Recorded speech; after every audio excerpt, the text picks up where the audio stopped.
Madame Kang slammed the divorce papers onto the table so hard the wine glasses shook. Nobody moved. Nobody breathed. Amara sat at the far end of the dining table, one hand resting against her stomach, barely showing, 7 weeks along, a secret she had only just found the courage to share minutes ago. Now those papers were sliding toward her across the polished mahogany like something that had been prepared and waiting for exactly this moment. "You think my son is proud of this?" Madame Kang's voice cut through the silence. She was 71 years old and she had never once lowered that voice for anyone. "You think he brings you to meetings, introduces you to anyone who matters? Open your eyes, girl. You have been hidden in this house like something he is embarrassed to show the world." Amara looked at her husband. Kang Tae-jin sat at the head of the table. He had not moved. He had not spoken. His jaw was tight, and his eyes were fixed somewhere past his mother's shoulder. Not on Amara, not on the papers, not on anything in the room that required him to respond. She waited. The second hand on the clock behind him completed a full rotation. He still said nothing. If you've ever waited for someone you love to defend you, and they didn't, then you already know what happened inside Amara Brooks in that moment. It wasn't the papers. It wasn't the old woman's cruelty. It was the silence from the man who had married her, held her, whispered that she was the only thing in his life that was truly his. That silence rewrote every memory she had of him. She pushed back her chair, picked up her coat, and walked out into the rain. This is the story of what happened next.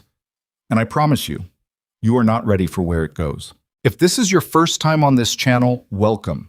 Hit that subscribe button right now and turn on notifications, because the stories we tell here will stay with you long after the screen goes dark. Drop your city and country in the comments below. I want to see how far this story travels. And if you feel something watching this, hit that like button.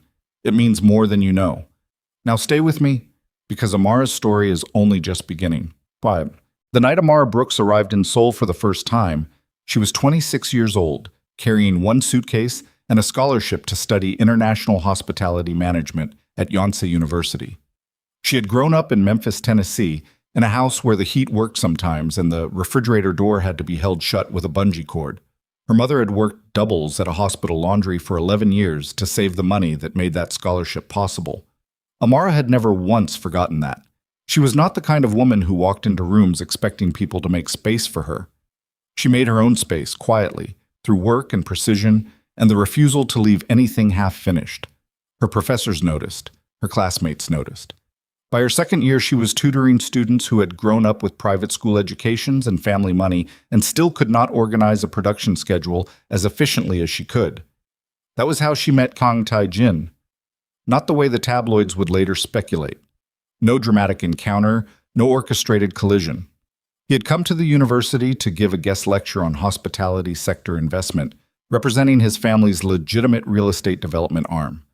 He was 32, composed in the way that people who have carried serious responsibility from a young age tend to be composed. Not stiff, but calibrated. Every word placed deliberately. Every gesture considered. She asked him a question during the Q&A that stopped him mid-sentence. Not a confrontational question, a precise one. She had identified a structural flaw in the expansion model he described and articulated it in 4 sentences, calmly, without apology. Half the room turned to see who had spoken. He looked at her the way very few people had ever looked at Amara, like she had just said something he had genuinely not thought of before. And for a man like Kang Tae-jin, that was not a small thing. He found her afterward in the hallway, asked if she had time for coffee. She said she had 15 minutes before her next class. He said that was enough. It was not enough. They talked for 2 hours. She missed the class entirely, which she had never done before in her life, and she walked back to her dormitory with the particular sensation of a person who has just met someone they know will matter.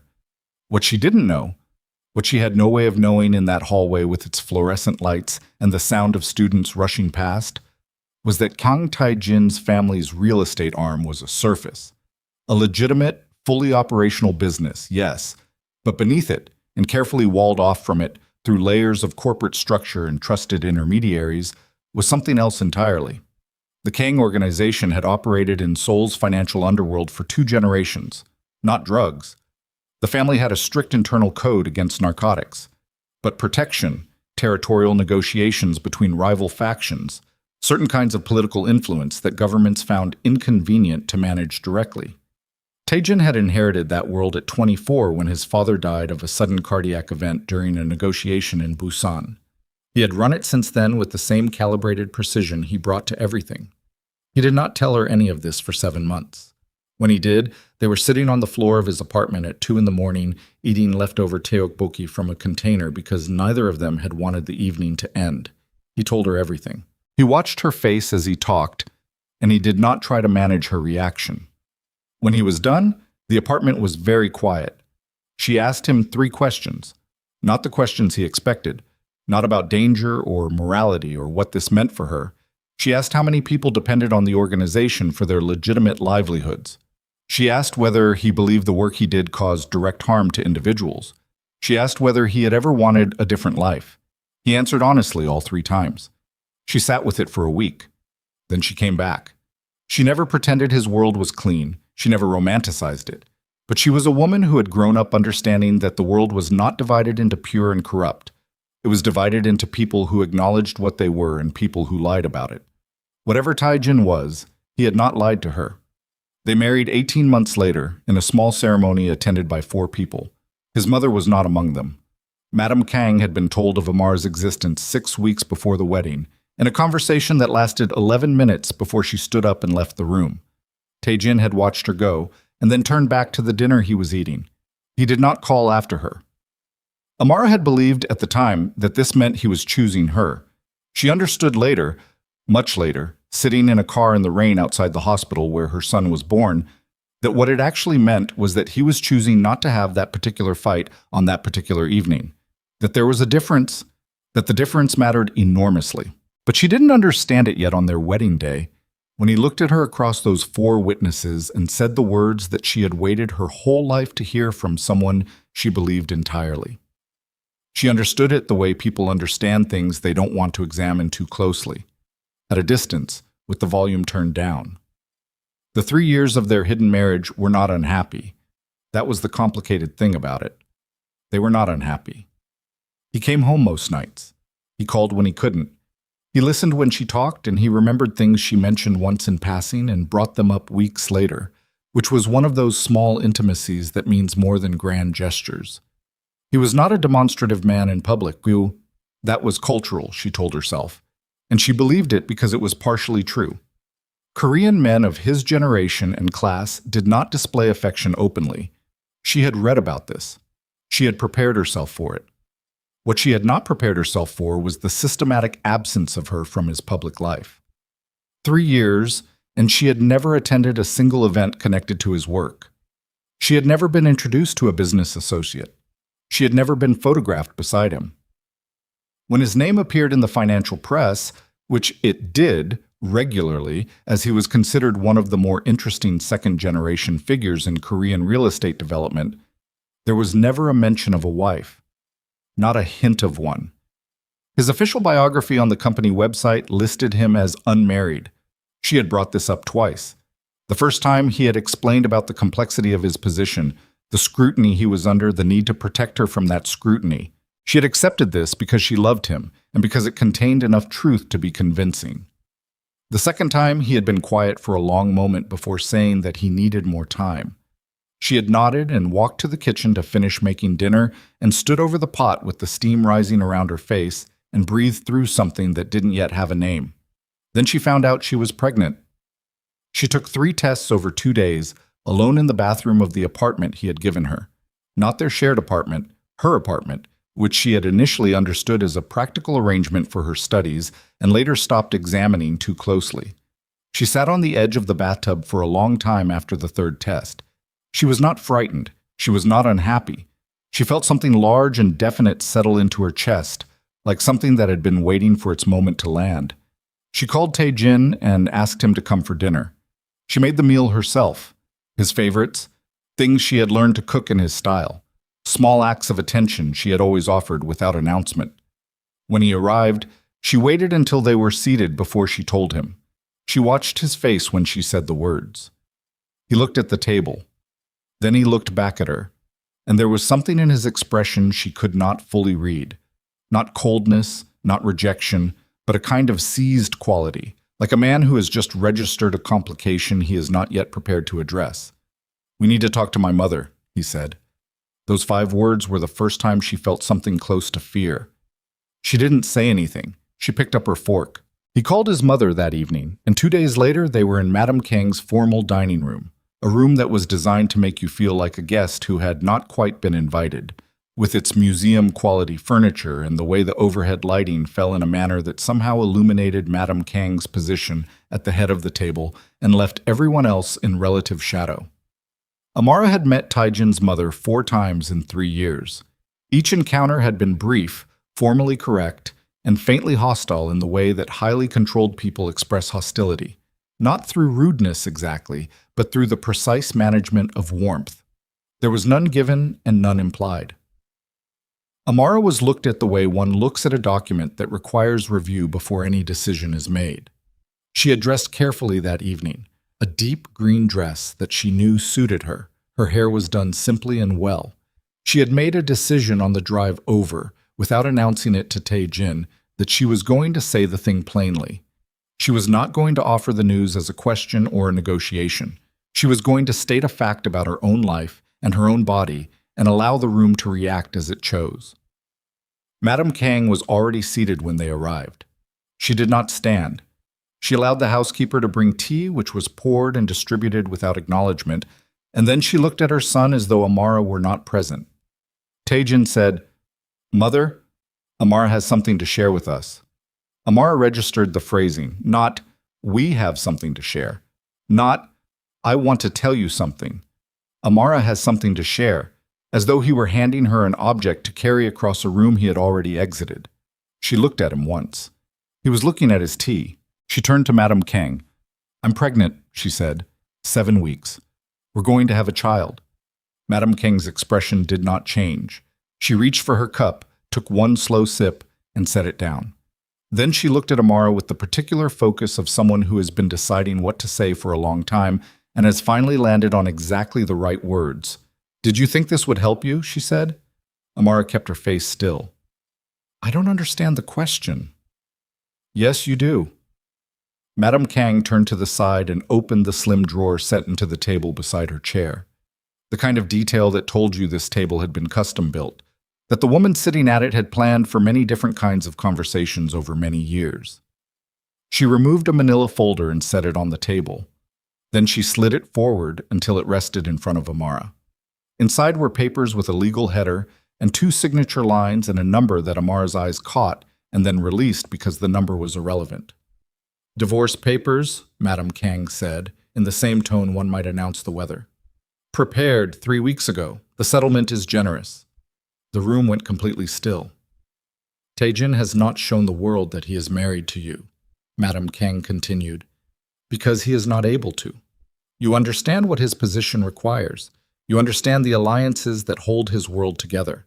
Alliances that depend on perception, on bloodline, on an image that has been carefully maintained for 2 generations. A Black American woman, however personally," she paused, selecting the word with the precision of a surgeon, "adequate, is not compatible with that image. He has known this since the beginning. He chose to indulge himself. Now there is a consequence, and the consequence must be managed." Amara didn't look at the papers. She looked at Tae-jin. He was still looking at his tea. "Tae-jin," she said. Her voice came out level and quiet, which was a different thing from calm. "Look at me." He raised his eyes. She held his gaze for a long moment. "Say something," she said. He opened his mouth. His mother turned to look at him, and the look was not cruel. It was worse than cruel. It was expectant.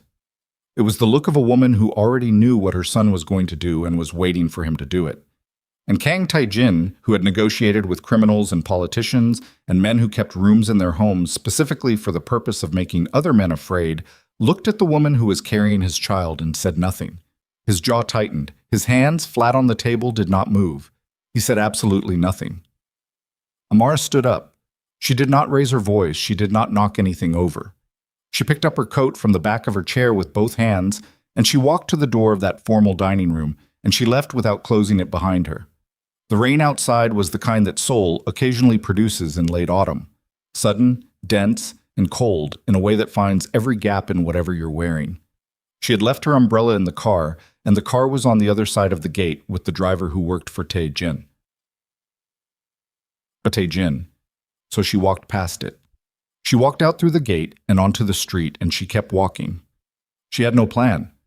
She didn't need one yet. What she needed in that moment was the rain and the noise of it and the physical fact of moving through it without anyone in the world knowing exactly where she was. She walked for 11 minutes. She would remember the duration precisely later, for reasons that had nothing to do with counting, before she heard the sound. It came from the elevated highway that ran above the commercial district she had been walking through without seeing it. A catastrophic sound, the kind that is physically felt before it is consciously processed. Impact, then metal resistance, then the specific violence of something leaving its designed path. She looked up. On the highway above her, a large black SUV had breached the guardrail. She could see it at the edge, nose dipped, one rear wheel still spinning uselessly above the asphalt. There were people on the sidewalk around her who had stopped and were looking up. A few had their phones out. The SUV tipped further. Amara was already moving before she had finished processing the decision. Later, she would not be able to explain why. Not heroism, nothing as neat as that, more like a refusal to stand still in the presence of something preventable. The access ramp to the elevated section was 30 meters away. She was at it in seconds, her heels against wet concrete, her coat streaming behind her. By the time she reached the highway level, the SUV had come to rest at a terrible angle against the broken guardrail, its front half suspended over open air, smoke beginning to curl from beneath the crumpled hood. The driver was unresponsive against the deployed airbag.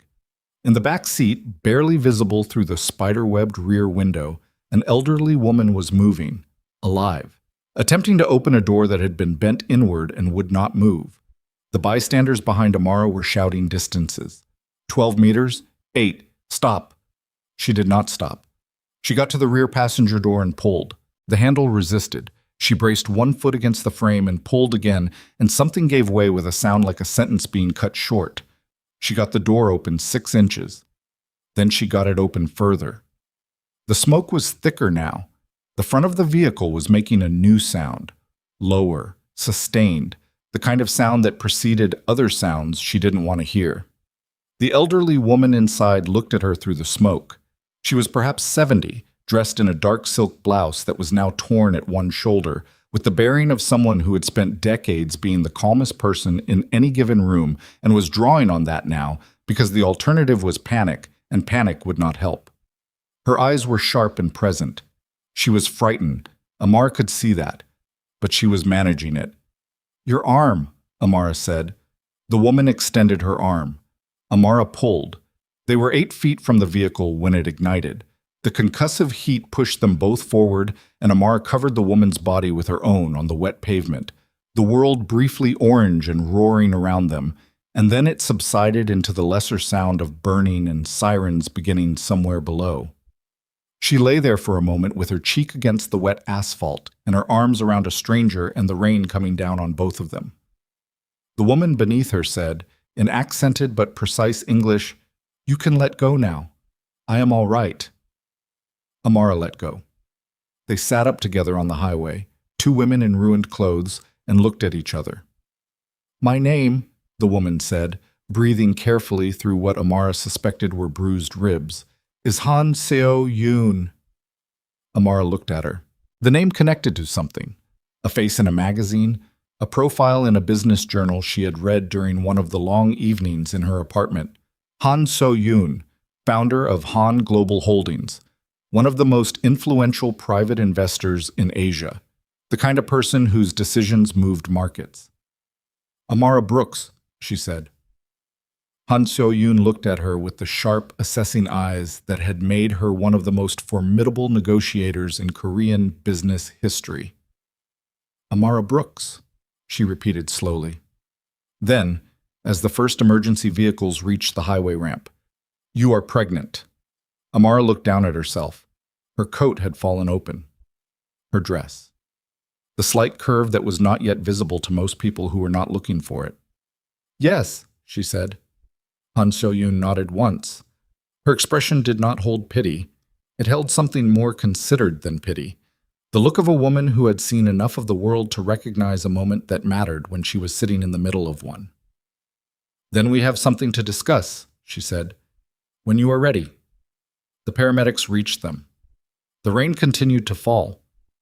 On the other side of the city, in a formal dining room with custom-built furniture and a drawer full of prepared documents, Kang Tae-jin was sitting with his hands still flat on the table, exactly where Amara had left him. He would make 17 calls to her phone before midnight. She answered none of them. She was, for the first time in 3 years, entirely her own. The hospital discharged Han Seo-yoon at midnight with 3 bruised ribs, a laceration above her left ear that required 4 stitches, and the particular expression of a woman who considered medical paperwork an inconvenience on par with mild traffic. Amara sat in the waiting room for 4 hours because there was nowhere else to go. Her phone had 51 missed calls by the time she turned the screen face up again. 17 from Tae-jin. The rest from a number she didn't recognize, which turned out to be his assistant, a man named Park, who had been deployed to locate her with the systematic efficiency of someone accustomed to managing his employer's complications. She turned the phone face down again. The waiting room had the particular quality of hospital waiting rooms everywhere. The same fluorescent hum, the same chairs designed to be endured rather than occupied, the same television mounted high on the wall cycling through a late-night news program that nobody was watching. A man across from her was asleep with his mouth open. A young woman was nursing a cup of vending machine coffee with both hands as though it were the only warm thing left in the world. Amara sat with her coat folded across her lap and her hands on her stomach and breathed. She was 31 weeks past the conversation where she had asked Tae-jin whether he had ever wanted a different life and believed his answer. She was thinking about that now, not with bitterness yet, because bitterness requires a kind of settled certainty she hadn't reached, but with the grinding recalibration of someone who is revising a map while standing in the territory it described. She had known. That was the thing she kept arriving at, the thing that made this worse rather than better. She had known in the partial way that people who love someone know the things they've chosen not to fully look at. She had known when she slept in the other apartment on the nights he had late meetings. She had known when she attended a business dinner of her own, a university alumni event, and saw the way his name appeared in the program. No mention of family, no mention of a wife. She had filed these things under the category of temporary and understandable, which was the category she had built specifically to contain things she didn't want to examine. At 12:47 a.m., a nurse appeared in the waiting room doorway and said her name. Han Seo-yoon was sitting up in her hospital bed with her reading glasses on and a tablet in her hands when Amara was shown in. The bruising around her left temple had deepened to purple. The torn silk blouse had been replaced by a hospital gown that she wore with the same composed authority she probably brought to everything. She looked up when Amara entered and said, "Sit down," the way people say it when they are not accustomed to saying please and have lived long enough to know that most people don't require it. Amara sat. "You haven't called anyone," Seo-yoon said. Not a question. "No. You have somewhere to stay tonight." It wasn't a question either, but Amara heard the space inside it. "I have an apartment," she said, which was technically accurate and carefully incomplete in a way she noticed herself doing and didn't particularly like. Seo-yoon looked at her over the reading glasses. "The apartment your husband provides." Amara was quiet for a moment. "How do you know I'm married?" "I know who Kang Tae-jin is," Seo-yoon said, in the tone of someone stating that water is wet. "I have known his family for 30 years in the way that people in our respective positions know each other, which is to say, carefully and at a distance. I recognized you from the description when my assistant confirmed the name. You've been his wife for 3 years, privately." She set the tablet down. "Very privately." The word landed precisely where it was meant to. "You should sleep," Amar said. "You have bruised ribs and a head laceration." "I've had worse," Seo-yoon said, which Amara believed entirely. "I want to say something to you, and I want to say it tonight, while you are still deciding what you are going to do. Is that acceptable?" Amara looked at her. "Go ahead." "I'm not going to offer you money," Seo-yoon said. I imagine you will receive a substantial amount of it very shortly from people who want to resolve this situation cleanly, and I imagine you will find it insulting, and I imagine your instinct will be to refuse it. That instinct is correct." She folded her hands in her lap. "What I'm going to offer you is considerably more inconvenient. I want to teach you what I know. I have been doing what I do for 41 years, and I have been looking for someone worth teaching for the last 8 of them, and I am 70 years old, and I do not have unlimited time to continue looking." Amara said, "You don't know me. I know that you pulled me out of a burning vehicle tonight when every rational calculation recommended that you stay on the sidewalk. I know that you are pregnant and alone and sitting in this waiting room instead of making the calls that would bring resources immediately, which tells me something significant about your pride and your sense of what you owe to whom." Seo-yoon's voice was not warm exactly. It was something more durable than warm. "And I know that you looked at your husband tonight and asked him to say something, and he didn't. The kind of woman who survives that particular silence without breaking is either broken already or built from something worth developing." The room was very quiet. "Think about it," Seo-yoon said. She picked up her tablet again. "Now go home. We'll talk when I'm out of this bed." Amara went home, to the apartment. She stood in the kitchen for a long time after arriving, not doing anything, not making tea, not sitting down, just standing in the space that she had furnished and organized and made functional over 3 years, and that had never, she understood now with a cold and settled clarity, been a home. It had been a comfortable holding space. It had been the private shelf where Kang Tae-jin kept the part of his life he hadn't figured out what to do with yet. She went to the bedroom and lay on top of the covers in her clothes and put one hand on her stomach and closed her eyes. Tae-jin arrived at 6:14 a.m. She heard his key in the lock. He had a key. He had always had a key. He had given it to her and retained his own, which at the time had seemed like intimacy and now seemed like something else. And then his footsteps through the apartment. He stopped in the bedroom doorway. She didn't open her eyes.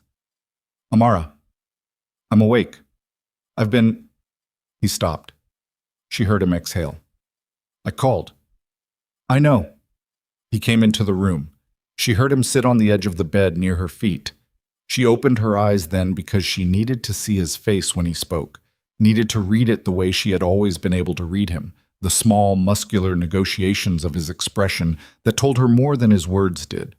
He looked exhausted, genuinely, physically exhausted, with the dark smudging under his eyes of a man who had spent the night in the particular hell of his own actions. He was still in the clothes from the dinner. His tie was loosened and his jacket was gone, and he looked, for the first time since she had known him, slightly diminished. Not small, just no longer the size he usually occupied. "My mother," he started. "Don't," Amara said. He closed his mouth. "Don't tell me about your mother," she said. "Tell me about you. Tell me what you decided." She sat up and faced him. "Because what happened last night wasn't your mother's decision. She can't make you silent. She brought papers to that table because she believed you would let her. Was she right?" His jaw worked. "It's complicated." "Tell me what's complicated." "The organization. I know what the organization is," she said. "I have known for 3 years. Tell me what's complicated." He stood up. That was a tell she recognized. He moved when conversations required him to hold still. He walked to the window and stood with his back to her, looking out at the gray, early morning light over the street below. And she watched the line of his shoulders and thought about the 7 months she had loved him before she knew what he was, and the 3 years she had loved him after, and the way neither period had ever included, apparently, the category of person he was willing to stand beside publicly. "There are 3 families," he said finally, to the window. 3 alliances that hold the structure together. 2 of them have been making noise for over a year about succession, about legitimacy, about what the Kong name represents. He stopped. "If our marriage becomes public, there are people who will use it as a weapon, as evidence that I'm unstable, that I've become a liability. So I'm a liability." "That's not what I said." "It is exactly what you said," Amara said. "You just use different words." She pushed off the bed and stood. She was not going to have this conversation horizontal. "Tae-jin, I need you to hear what I'm telling you, because I'm going to say it once and I need you to actually receive it. She waited until he turned from the window. I'm not asking you to choose between me and your empire. I'm past that question. What I'm asking is whether you are ever going to stop hiding me. Not for my ego, because I am pregnant with your child and that child is going to be born into a world where their father either acknowledges them or doesn't. That's the question. That's the only question. The silence this time was different from the one at the dinner table. That one had been an absence. This one was full of something. Calculation, she thought, and then hated herself for thinking it, because calculation was not what she needed from him, and they both knew it. I need time, he said. She picked up her coat from the chair where she'd dropped it the night before. Okay, she said. Amara, I heard you, she said. You need time. I'm going to go. She went to the door. Don't come back tonight. I need to think. He didn't follow her, which she had half expected and half not. She walked down the stairs because the elevator was too small for the feeling she was carrying, and out into the cold morning, and she walked 3 blocks to a cafe that was just opening and sat at a window table and ordered tea. She didn't drink and thought about Han Seo-yoon's offer. She called Seo-yoon's assistant 4 days later. She was not a woman who made decisions impulsively. She needed those 4 days to rule out every alternative. Her mother in Memphis, her university contacts, the modest savings account she had maintained independent of Tae-jin's provisions, because some habit of self-sufficiency had refused, even in love, to be entirely dissolved. She calculated what she had and what it would sustain and for how long, and she arrived at the number honestly, without drama, and the number was not enough. Han Seo-yoon was not offering charity. She had said that explicitly, and she meant it. What the woman offered over the following weeks as her ribs healed and she resumed her schedule with the brisk efficiency of someone who had not permitted herself to be incapacitated was access to knowledge, to networks, to the specific education that turns competence into leverage. They met 3 mornings a week, initially in Seo-yoon's office on the 42nd floor of Han Global's headquarters tower, a room that was deliberately, almost aggressively unimpressive from the outside and contained, when you were inside it, the particular atmosphere of somewhere that actual power resided rather than performed. Later they met in a smaller conference room that Seo-yoon had assigned specifically for their sessions, with a whiteboard and a round table and no hierarchy built into the seating. The first thing Seo-yoon taught her was not finance. You already understand numbers, she said on the first morning, setting a manila folder on the table. What you don't understand yet is how the people who control numbers think about power. That's different. That takes longer. Amara took notes. She had always taken notes. The habit went back to the study sessions in Memphis when her mother's schedule meant there was never a tutor, never supplemental instruction, just Amara and a library book, and the understanding that retention was her responsibility alone. The months that followed were not easy months. She was 31 years old and pregnant and learning the architecture of international investment strategy, while negotiating with her body's increasing demands and the particular emotional weather of a woman who was rebuilding a sense of her own future from component parts that hadn't been used before. There were mornings she sat in the bathroom before Seo-yoon's sessions and breathed through a nausea that was not entirely physical. There were evenings when the loneliness had a weight and a texture that she hadn't expected. Not the loneliness of being without Tae-jin, which she had prepared herself for, and which was real but manageable, but the loneliness of being in a city that was not hers, carrying a child who deserved more certainty than she could currently offer. She didn't call her mother until she was 16 weeks along. The conversation lasted 40 minutes, and her mother cried and Amara didn't, which was not because she didn't want to, but because she was afraid that if she started, she would not stop. Her mother said she was coming. Amara said not yet. Her mother said that was the most stubborn thing she had ever heard, and that she was coming anyway. Amara talked her down to a planned visit for the birth. They agreed on this, and then her mother said, in the voice she used when she was done discussing and had moved to stating, "That man will regret it." "I know," Amara said. "Does that help?" She thought about it honestly. "Not right now," she said.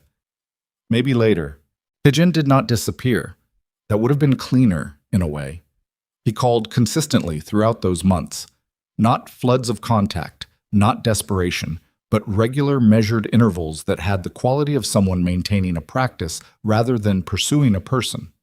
He asked about the pregnancy. She answered factually. He transferred money to an account for medical expenses.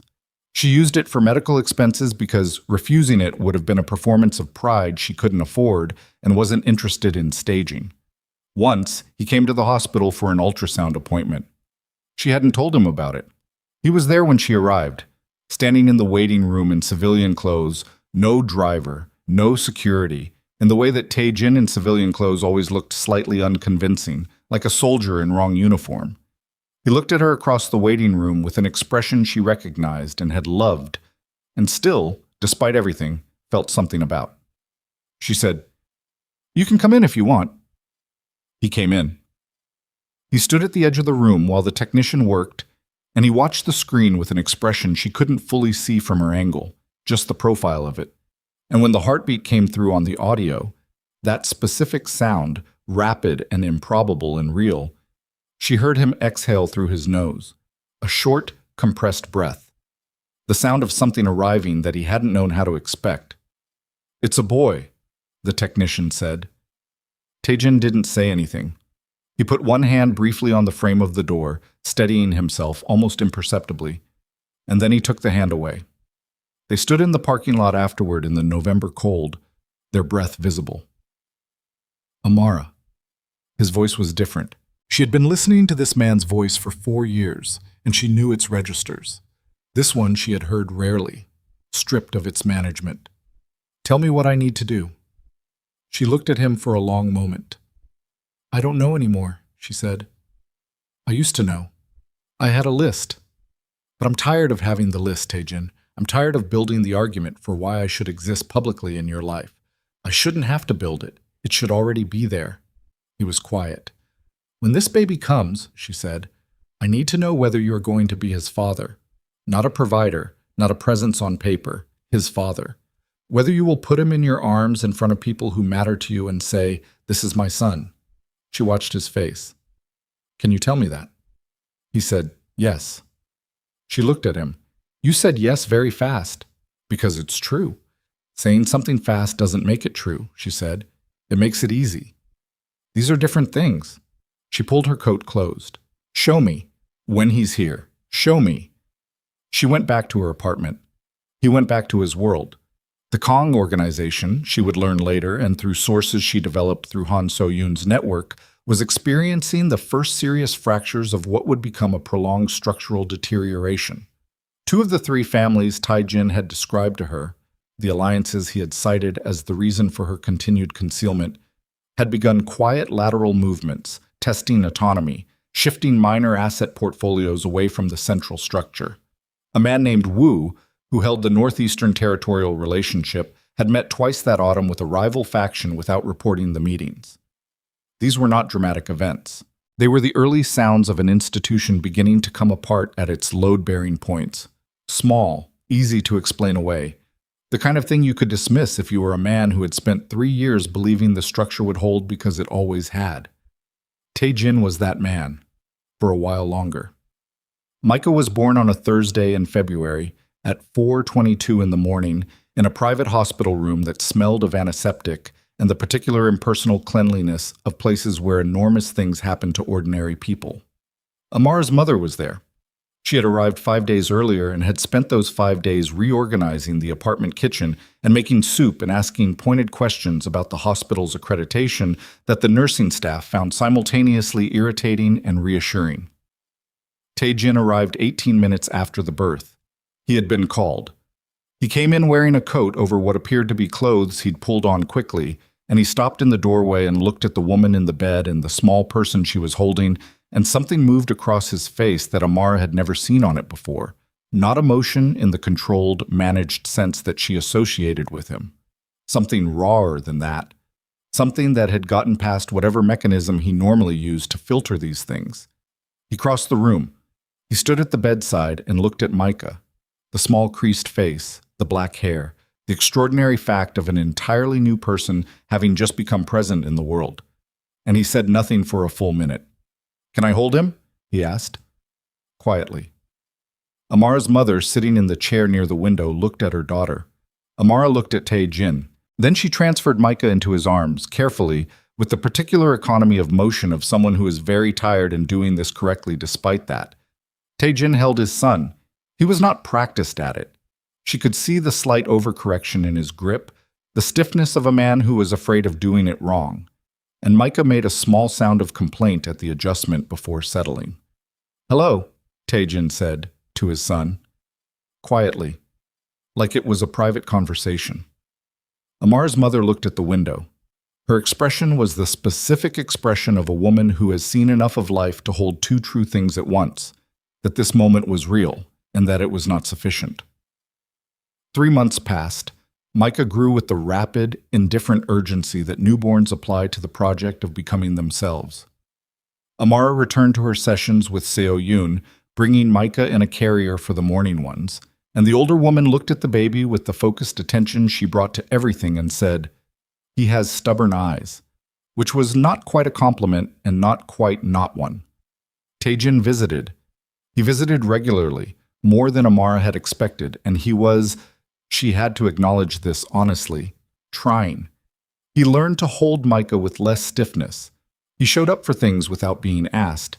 He sat on the floor of the apartment one evening and made sounds at his son for 45 minutes while Amara worked at the table, and she watched him from the corner of her vision and felt something complicated and unresolved move through her. But he had not acknowledged them, publicly. She tracked this with the same attention she brought to everything: his social presence, the company announcements, the interviews he occasionally gave to business press. All of it maintained the same biography. Unmarried, unattached, a man whose personal life was not discussed. She was 3 months postpartum when his assistant Park called her direct number for the first time. "Mrs. Kang," Park said, using the name which she noticed. "There is a situation. Mr. Kang would like to meet you at the Nareem building tomorrow morning. He says it's important." "What situation?" Amar said. Park was quiet for 1 second too long. "I think he should explain," he said. She went. She left Micah with her mother, who had extended her stay indefinitely with the logic that she wasn't going home until the situation was resolved, a sentence she delivered without defining what resolution would look like. The Nareem building was Tae-jin's legitimate headquarters, a glass tower in Gangnam that housed the real estate development company and a constellation of ancillary businesses. She had never been inside it. She had driven past it twice. She had looked at the website once to read the biography that listed her husband as unmarried, and then closed the laptop with some force. She arrived to find Tae-jin in the lobby, which was unusual. He was not a man who received people in lobbies. He was a man who had people brought to him. He was standing near the reception desk with Park behind him, and 2 men she didn't recognize at a slight distance, and his face when he saw her had an expression she identified immediately as controlled urgency. "Thank you for coming," he said. He was using his public voice, the managed one. "What's happening?" she said. He glanced at the 2 men. "Come upstairs." She went upstairs. In the conference room on the 31st floor, he told her in precise, compressed sentences that one of the 3 families had moved, not quietly now, not testing, but a definitive lateral break, taking with them 4 of the Kang organization's most significant legitimate business contracts and leaking to a carefully selected financial journalist, a story about internal instability in the Kang holdings. The story was running in the morning edition. "The story will damage the legitimate side," Tae-jin said, "which damages everything. I need to respond publicly, which means I need to demonstrate stability." Amar looked at him. "What are you asking me?" He held her gaze. "I want to acknowledge the marriage, publicly. In the response statement, I want you beside me." The room was quiet. "You want me beside you," she said. "Yes." She looked at him for a long time. Micah was 4 months old.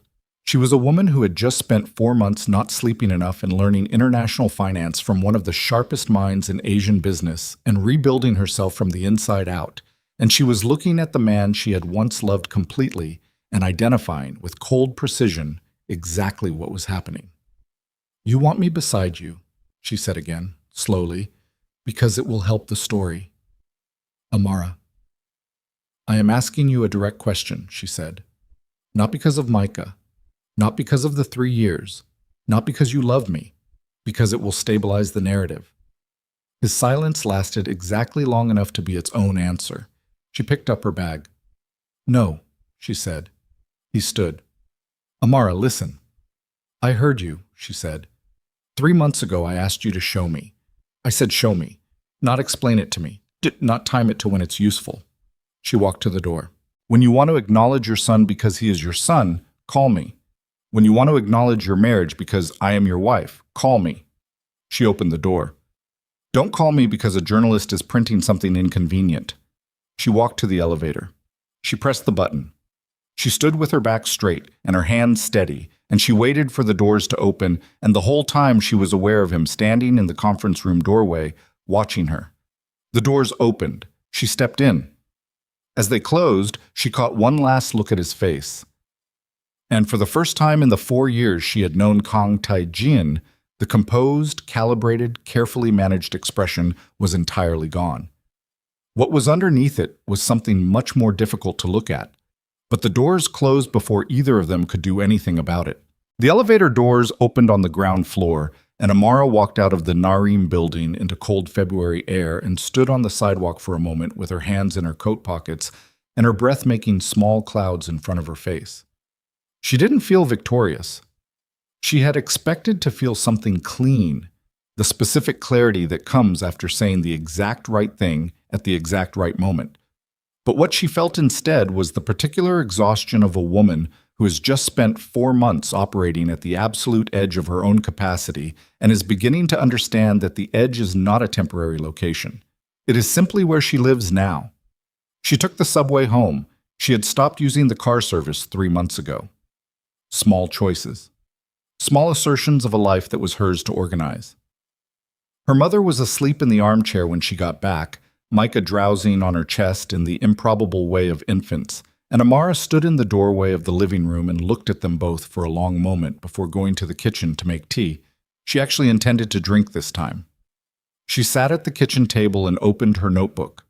A physical one, not a phone, a habit Seo-yoon had insisted on for certain categories of thinking, and she wrote at the top of a fresh page, what I have, what I need, what I am going to do. She wrote for 40 minutes without stopping. By the time the tea was cold, she had an outline. 7 months later, Seo-yoon looked across the round table in the small conference room and said, "You're ready." Amara looked up from the prospectus she was reviewing. For what specifically? To stop learning from me and start doing the thing itself. Seo-yoon took off her reading glasses. I have a proposal.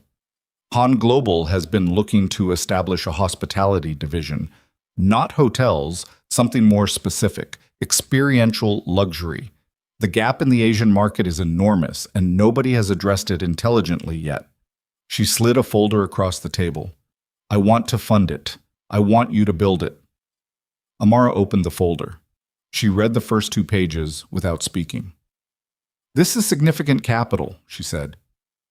It's appropriate capital for what the project requires, Seo-yoon said. There's a difference. You know the difference now. Amara read the 3rd page. You're offering 30% equity retention. You will have built the thing, Seo-yoon said. 30% of something real is more than 100% of something that doesn't exist yet. Amara set the folder down. She looked at the woman across from her, 70 years old, 3 fractured ribs healed, the scar above her left ear now a thin silver line mostly hidden by her hair, and the same focused, unsparing attention she had brought to their first conversation in the hospital room 11 months ago. Why me? Amara said. Specifically, not the night on the highway, after that. Why did you invest this much time? Seo-yoon considered the question with the seriousness it deserved. Because you are angry, she said finally, not visibly. You manage it well, but it's structural. It's in the architecture of how you work. You use it the way an engineer uses tension, not as fuel that burns out, as load-bearing material. She picked up her glasses again. Angry women who know how to build things are extremely rare and disproportionately effective. I have been one for 41 years. I recognize the type. Amara was quiet. Also, Seo Yoon added, with the faint precision that served her as humor, you saved my life. I take these things seriously. Amara signed the preliminary agreement that afternoon. The bakery came first, which was not part of the original plan. Nothing about it was strategic in the way her other decisions during that period were strategic. It began because Micah, at 8 months old, was going through a phase of refusing sleep unless he was in motion, and Amara had been walking him through the apartment at 2 a.m. for 3 consecutive nights, when she found herself in the kitchen doing the only thing that had reliably organized her nervous system since she was a child. She made bread. She made it the way her mother had taught her, by hand, taking it through every stage, working the dough with the specific physical investment that baking requires. Micah fell asleep on her chest somewhere during the second rise, and she sat at the kitchen table with her sleeping son against her body and the warm smell of bread in the air and thought, this. She converted the ground floor of the building she was renting into a small cafe, 12 tables, a display counter, a kitchen that she designed herself based on 3 months of research and 2 failed attempts at layouts that didn't work. She opened on a Tuesday in November, 7 months after signing with Seo Yoon, with no advertising because she didn't have budget for it, and a handwritten menu in both Korean and English. The line formed by 8 a.m. on the first day. By week 3, she had a waiting list for weekend seating. It was not because the product was perfect. It wasn't, not initially. The croissants in the first 2 weeks were inconsistent. She knew this and said so when a food blogger asked, which was not the standard response, and became part of the reason the blogger wrote a piece that people shared. She was not performing humility. She was stating a fact. She found the inconsistency. She corrected it. She moved on. This was apparently unusual enough to be interesting. Seo Yoon visited on a Wednesday in January, arriving without announcement, and sat at a table by the window and ordered coffee and a pastry and read her tablet for 45 minutes while the morning rush moved around her. When Amara came out of the kitchen during a brief lull, Seo Yoon said, without looking up from her tablet, "You have something. Don't let it stay small." "It's a bakery," Amara said. "It's a brand," Seo Yoon said. "You just haven't recognized it yet." 3 years moved the way years move when you are building something, faster than they should, and only legible in retrospect.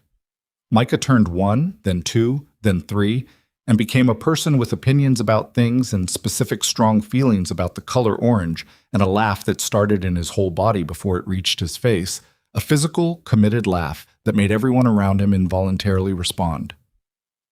The bakery became 3 bakeries. The 3 became a partnership with a boutique hotel group. The partnership became through a series of negotiations that Seo Yoon supervised but did not conduct. She was firm on this.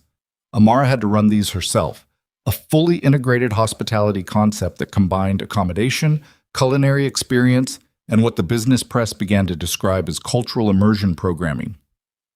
The company was registered under Amara's name as a subsidiary of Han Global Holdings. Its growth was not spectacular in the way of technology companies. No sudden eruptions, no viral moments.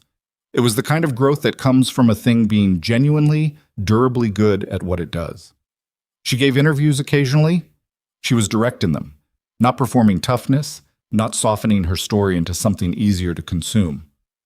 When journalists asked about being a Black American woman building a business in Korea, she answered the question the way it deserved, specifically, with detail, without pretending the friction hadn't existed or performing victimhood about it.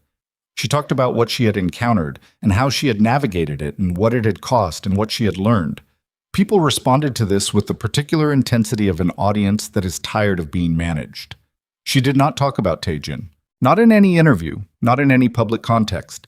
He was the negative space in her public narrative, his absence from it as deliberate as anything she said. He was not absent from her actual life. That was the complexity of it. The thing that her mother and Seo Yoon and the small number of people she trusted found simultaneously understandable and infuriating. He was present in the ways she had specified and not present in the ways she had not authorized. He showed up for Micah's birthdays. He attended a parent orientation at Micah's preschool, sitting 2 rows back in a good coat and civilian clothes, looking like a man making a serious effort to pass as ordinary. He took Micah for Saturday afternoons when his schedule permitted, bringing him back with the particular guilty overcompensation of a man who knows he is working with insufficient time. Micah, who was 3 and then 4, and then approaching 5 with the unsentimental focus of small children, accepted these Saturdays with the adaptability of someone who has not yet decided what to expect from the world, and is therefore still able to receive it as it is. Amara watched this. She did not encourage it or obstruct it. She was Micah's mother. Taejin was Micah's father. These were facts about her son's life, and she was not going to become the kind of person who used her child to settle an account. But she also watched what Taejin did not do. She kept watching because she is the kind of woman who tracks data. He had not acknowledged them. 4 years now. 4 years and a son, and a signed divorce decree that Madame Kang's papers had eventually produced and that Amara had signed with the particular focused stillness of someone doing a thing they have decided to do cleanly. And his public biography still read the same way. The divorce was finalized when Micah was 2. It was not dramatic. There was no courtroom, no contested proceeding. There was paperwork and signatures and a settlement she negotiated herself, without the number that had been in Madame Kang's original folder, which she had refused entirely. Her number was different. Her number was based on what she had calculated she was owed for 3 years of concealment and what her son was owed for the first 2 years of his life. And it was stated as a fact in the same tone she used for everything. Taejin signed without counteroffer. She had expected this to feel like something. It felt mostly like another piece of paperwork completed accurately. The call came on a Tuesday in March, in the 5th year. Amara was in her office above the flagship location. A proper office now, not a table in the back of a kitchen, with a view of the street and a whiteboard covered in the architectural plans for the 4th location. When her assistant put through a call from a number she didn't recognize. "Mrs. Kang," the voice said. She had stopped correcting this. The name appeared in legal documents in certain databases, and some people used it regardless of her preference, and she had made her peace with the energy required to address it. "My name is Lee Jun-ho. I represent a consortium of investors currently conducting due diligence on certain assets connected to the Kang Group holdings." Amara set down her pen.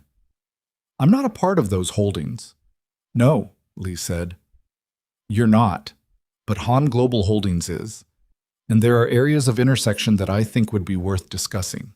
She said, "Send me something in writing." He sent it that afternoon. She read it twice, then called Seo-yoon. Seo-yoon read it and said, "Interesting." "What's actually happening?" Amara said. It wasn't a question about Lee's letter. Seo-yoon had a network that predated and outlasted everything, and she knew things before they were written down. "Kang Tae-jin is selling," Seo-yoon said. Not the criminal structure, that had been quietly, systematically, and with considerable personal cost dismantled over the previous 2 years as political pressure made its continuation untenable. The legitimate holdings, the real estate portfolios, the development contracts, the carefully constructed business architecture that had served as the public face of the Kang name for 30 years. He was selling it in pieces, methodically, and the pieces were being acquired by several different entities that appeared unrelated until you mapped the investment trail, which Seo-yoon had done. "Who's acquiring?" Amara said. Seo-yoon was quiet for a moment. "A holding company registered in Singapore 18 months ago. Clean corporate structure. The beneficial ownership is layered." Another pause. "Through 4 layers, it connects to Han Global." The office was very quiet. "That's our acquisition vehicle," Amara said. "The Singapore entity. That's the fund I authorized 6 months ago for the Southeast Asian expansion." "Yes," Seo-yoon said.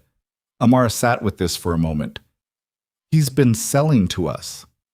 "Without knowing it," Seo-yoon said. "The ownership layers are legitimate. He would have conducted due diligence on the Singapore entity and found a clean, well-capitalized fund with a credible investment thesis. There would have been no reason to trace it further." "How much?" Amara said. Seo-yoon told her. The number was significant, not the entirety of the legitimate Kang holdings, but a substantial portion. Development contracts, 3 commercial property portfolios, 2 subsidiary companies that handled logistics and facilities management.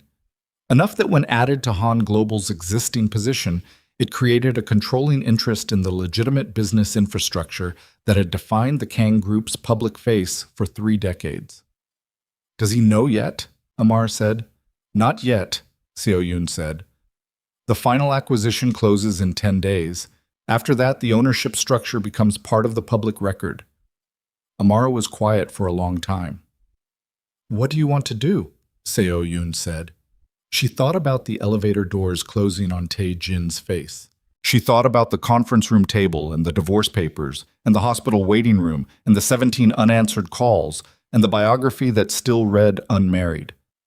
She thought about Micah's Saturday afternoons and the way Tae-jin held him now. No longer stiff, no longer overcorrecting, genuinely, with the ease that comes from practice, and the complexity of a man who could love his son and be unable to stop hiding him. "I want to conduct a shareholders meeting," Amara said, "after the acquisition closes, in the Nareem building." Seo Yoon said nothing for a moment. Then, "That's a very particular choice of venue." "I know," Amara said. "He will be there." "I know." Another pause. "Are you sure?" Amara thought about the question seriously. She thought about the woman she had been 5 years ago, standing in a rainstorm outside a formal dining room, and the woman she was now, sitting in an office above a business she had built from a kitchen table and a 40-minute notebook session. These were not the same woman in any meaningful sense, except the continuous thread of the one who had refused, at every point, to be reduced. "Schedule it," she said. "Isham." The meeting was set for a Thursday morning. Amara arrived at the Nareem building at 8:45 a.m., 15 minutes before the session was scheduled to begin. She wore a navy suit she had bought specifically for this, not because she needed armor, but because she had learned from Seo Yoon that deliberate dressing is a form of precision, and precision was something she brought to everything that mattered. She went through the lobby without announcing herself to the reception desk. She had the authority not to.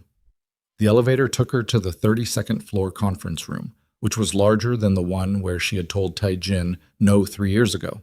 A full boardroom, with a long table and a screen and the particular charged quality of a room where a significant number of people are about to receive news they did not anticipate. 11 people were already seated when she entered. She recognized some of them from the corporate filings: board members, senior executives, 2 external advisors whose names she had researched. They looked at her with the collective expression of people who have been told to expect a representative from the acquiring consortium and have formed an incorrect picture of what that representative would look like. Amara set her folder on the table at the seat that had been designated as the presenting position. Not the head of the table, she had specified a mid-table position, which was a deliberate choice that she had thought about carefully. And she said good morning and waited. At 9:02, the main doors opened. Kang Tae-jin walked in. He was 41 years old now. The years had done what years do. The lines in his face were deeper. The composure was, if anything, more complete, the way that certain materials become denser under sustained pressure. He was wearing a dark suit and no tie, which was unusual for this kind of meeting, and Amara registered this as a tell. He had been in a different context before this, something informal, possibly involving Micah, and had come directly. She noted it and set it aside. He stopped when he saw her. The room registered this. 11 people watched Kang Tae-jin stop moving and watch something pass across the face of a man who had not been seen to lose composure in a professional context in 17 years of public business life. Amara met his eyes. She did not smile. She did not perform anything. She simply looked at him with the level, settled attention of a woman who has spent 5 years arriving at exactly this room and has no interest in making it dramatic. "Good morning," she said. "Please sit down." He sat. His face had recomposed itself by the time he reached his chair, but not entirely. There was a residual quality to it, something that the other 11 people in the room probably read as surprise, and that Amara read more specifically. The expression of a man who is looking at the future and recognizing that it is already in motion, and that he is several steps behind it. She opened her folder. "My name is Amara Brooks," she said. "I am the executive director of ABI Hospitality, a wholly owned subsidiary of Han Global Holdings, which has recently completed the acquisition of a controlling interest in the Kang Group's legitimate business portfolio. The documentation supporting this acquisition has been reviewed and certified by the 3 external audit firms listed on page 2 of the materials in front of you. She paused to let the room find page 2. Effective as of last Thursday, Han Global Holdings holds 53% of the combined entity. I am here today representing that interest. The room was very quiet. One of the external advisors, a man in his 60s who had the specific energy of someone accustomed to being the most prepared person present, said, "There was no notification to the existing board of this acquisition at the majority threshold. There was notification to the board of each individual acquisition as it occurred," Amara said. "The consolidated majority position was not required to be disclosed until the final transaction closed. The timeline is detailed on page 4. The man found page 4. His expression confirmed what she already knew was there. Taejin had not spoken. He was looking at the folder in front of him. She watched him read, the slight movement of his eyes, the controlled stillness of his hands on the table, and she knew the moment he reached the page that contained the full ownership diagram, because his hands went very still in a way that was different from his usual stillness. He looked up. She held his gaze. "The restructuring proposal begins on page 7, she said to the room. "It includes a full executive authority review, revised compensation structures for senior management, and a board composition adjustment that reflects the new majority ownership. I want to address the timeline for each element." She turned to page 7. "The executive review will result in changes to the current authority structure, effective in 30 days. Those changes are detailed in the appendix." She looked up. "Specifically, the current position of chairman and chief executive held by Mr. Kang will transition to a non-executive advisory role. Day-to-day executive authority will transfer to an interim management team appointed by Han Global, pending a permanent hire." The room did not explode. It didn't need to. The silence was its own detonation, the kind that happens when something structurally significant shifts and everyone in the vicinity feels the movement before they understand it. One of the board members said, "This is legal," Amara said, not harshly. "Fully legal. Page 9 has the regulatory confirmation." Taejin said, "Amara." His voice was quiet, not his public voice, not the managed one. The one she had heard rarely in the parking lot outside the hospital, in the apartment kitchen at 6 a.m., the one that had gotten past the mechanism. She looked at him. "Can we—" He stopped. "I'd like a moment," he said to the room. And then carefully, "Please." She considered this for a moment, then she said, 10 minutes. She stood. The room understood this as a signal, and people began to shift, checking phones, stepping into small conversations at the window. Taejin walked to the far end of the room near the window that overlooked the street below, and Amara followed him, and they stood there with 12 feet between them and the noise of the room at their backs. "You own my company," he said. "Han Global owns controlling interest in your company," she said. "Technically accurate." "Yes." His jaw was tight. "How long?" "The final position was completed last Thursday. The individual acquisitions go back 11 months. She watched his face process this. "It wasn't intentional," she said. "The Singapore fund was pursuing legitimate investment targets. Your assets matched the thesis. The ownership connection was only identified when Seo Yoon mapped the acquisition trail 3 weeks ago." He looked at her. "And then you scheduled this meeting." She held his gaze. "Yes." "Why here?" he said. "Why this building?" She thought about how to answer that honestly.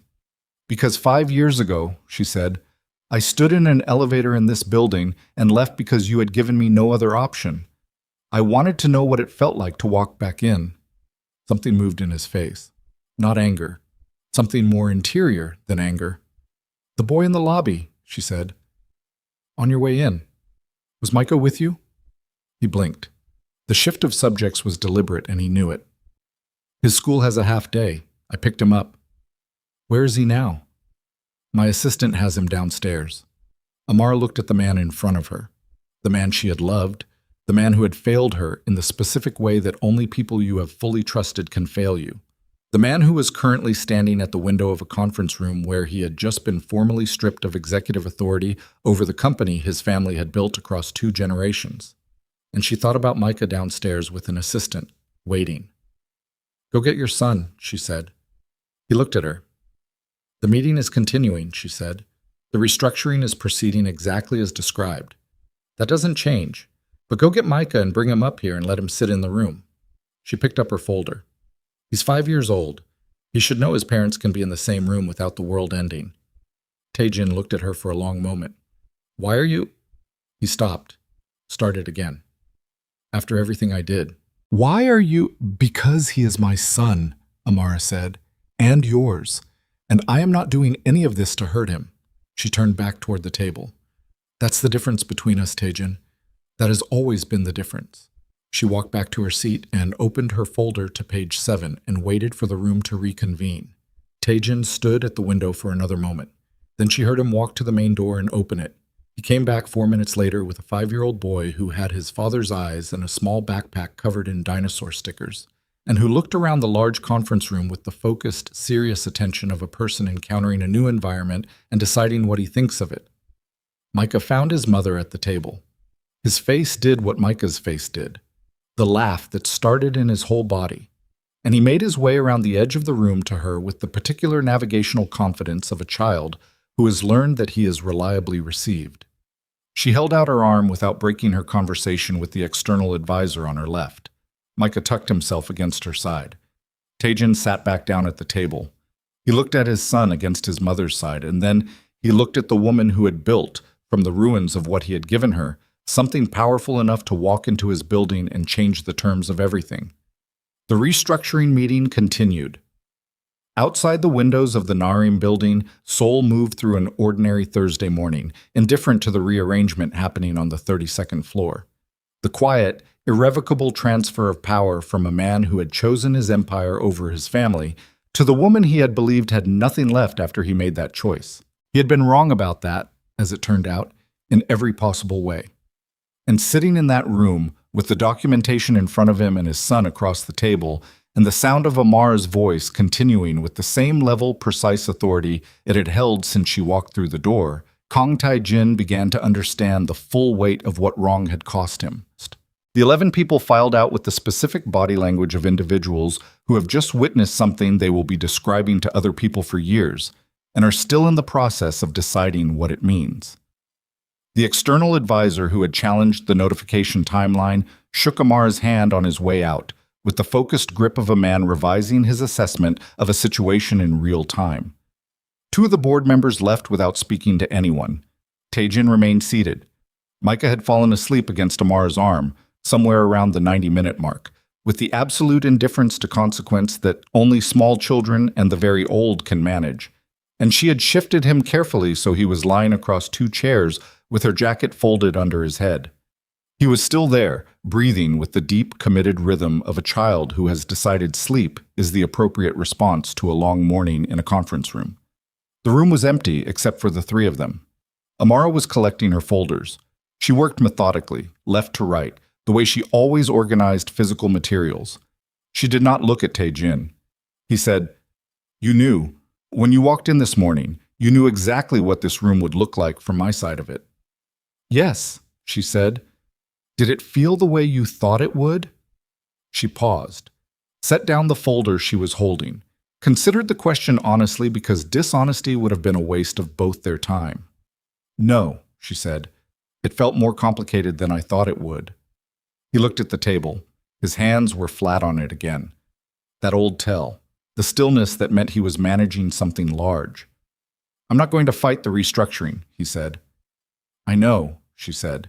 "Your legal team will review it and confirm that the acquisition is airtight, and your attorney will advise you that contesting it would cost more than it would recover. That's not why I'm telling you." He looked up. "I'm telling you because I want you to understand that I'm not doing this to destroy what you built. The businesses are functional. The restructuring is genuine. Han Global intends to grow them." She picked up the folder again. "This was never about taking something from you." "Then what was it about?" he said. She looked at him. "Walking back in," she said. which was what she had told him an hour ago and which was still true, and which contained, like most true things, more layers than the words themselves could carry. She reached for Micah's jacket. She was going to need to carry him. He was 5 and heavy, with sleep, and she had done this before. The logistics of moving a sleeping child through a public space, which required a specific combination of physical commitment and not thinking too hard about your lower back. Tae-jin stood. "I'll carry him," he said. She looked at him. "To your car," he said. "That's all." She considered this for a moment, then stepped back. He came around the table and lifted Micah with the ease of a father who has been practicing for 2 years. Still not perfect, never going to be perfect, but the overcorrection was gone, and in its place was something that actually worked. Micah stirred, made a sound, put his face against Tae-jin's shoulder without waking. They rode the elevator down in silence. Amara's driver was waiting on the street. Tae-jin transferred Micah to the back seat and buckled him in with the focused attention of a man doing one thing correctly, and then he stood back and closed the door and turned. She was waiting on the sidewalk.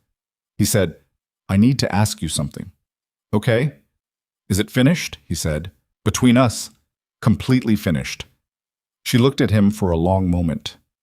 The street moved around them.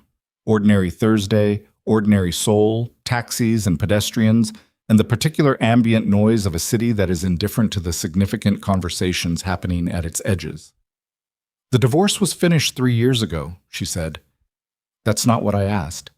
She held his gaze. "I know," she said. And then, "I don't know, Tae-jin." That's the honest answer.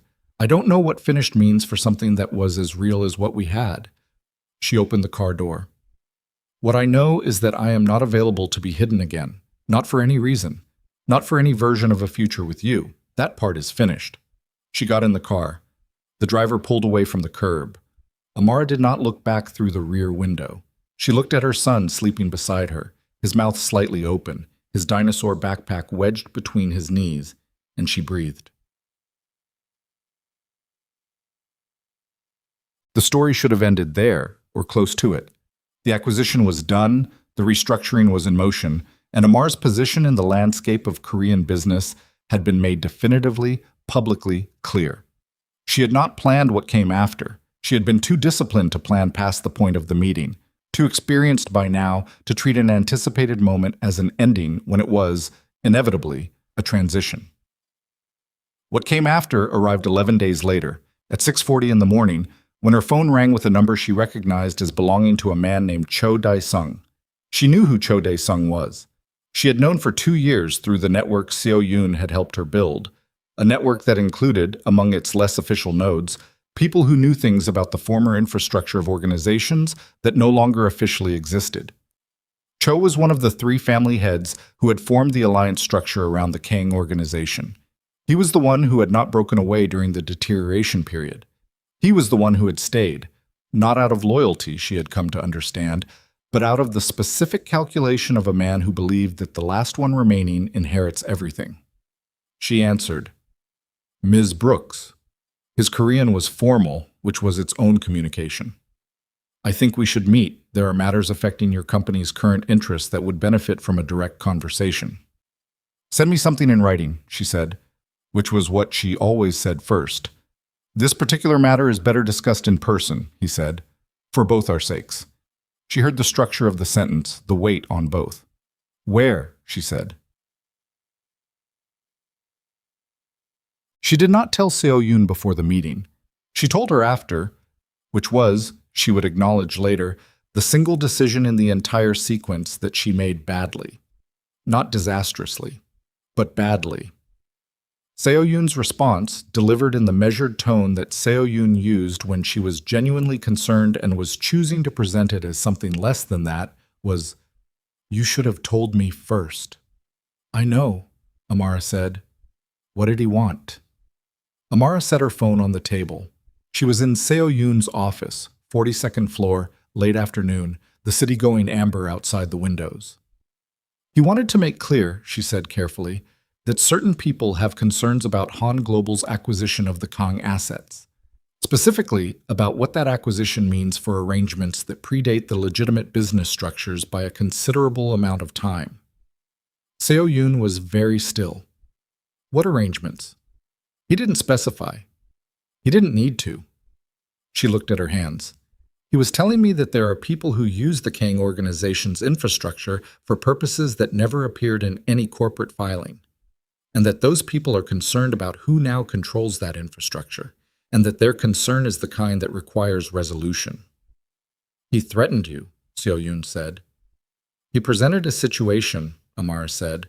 The threat was architectural, built into the structure of the conversation. Seo Yoon looked at her for a long moment. Then she stood and went to her desk and picked up her phone and made a call that lasted 45 seconds, speaking in a rapid, quiet Korean that Amara followed only partially. When she hung up, she said, "Go home. Lock your door. I don't mean that as a figure of speech." Seo Yoon. Cho Dae-sung does not make informal courtesy calls, Seo Yoon said. Her voice had a quality Amara had not heard in it before. Not fear, something colder than fear. Recognition. He came to you because Tae-jin is no longer positioned to manage the relationship between those legacy arrangements and the current asset structure. The acquisition shifted that management responsibility to Han Global. To you. She looked at Amara directly. He was not warning you, he was assessing you, deciding whether you are someone who can be negotiated with or someone who needs to be removed from the equation. The word removed sat in the air between them. Amara said, "What do we do?" "I make calls," Seo Yoon said. "You go home and you stay with Micah tonight, and tomorrow I will have more information." She picked up her phone again. "Go. Now." What? Her mother knew something was wrong the moment Amara walked in. 26 years of watching her daughter had calibrated her to the specific body language of a woman carrying a weight she hasn't decided how to distribute yet, and she said nothing, which was its own form of communication. The particular silence of a mother who knows that pressing will not help, and that the thing she can offer is presence. They ate dinner together, the three of them. Micah talked about dinosaurs with the sustained intensity he brought to all his primary interests, providing detailed information about the dietary habits of the ankylosaurus that neither adult had asked for and both received gratefully. Amara listened and responded and cut his food and refilled his water, and felt, underneath all of it, the specific fear that she had been keeping at professional distance beginning to close the gap. She put Micah to bed at 8.